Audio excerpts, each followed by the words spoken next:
كل شيء مكتوب، بس الدعاء يغير الأقدار. مرات نحس إننا نحاول كثير، لكن الأبواب تبقى مقفلة والأحلام تصير ثقيلة والدعاء يطول قبل يستجاب. بس تدري، الله ما ينسى، ولا فيه دعوة تروح بدون أثر.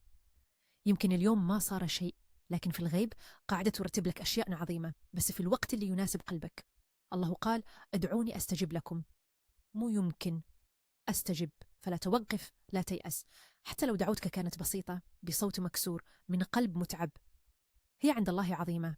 ادعي وأنت مؤمن إن الإجابة جاية، حتى لو تأخرت راح تجي، ويمكن أجمل مما تتخيل. قول من قلبك: يا رب، خذ بيدي وارضني وارضى عني وحقق لي اللي فيه خير لي. وتذكر، الراحة ما تكون لما كل شيء يصير مثل ما تبي. الراحة لما تؤمن إن كل شيء قاعد يصير مثل ما الله يبي، وهو أرحم بك من نفسك. إذا حسيت هالكلام لمسك، لا تخليه يوقف عندك،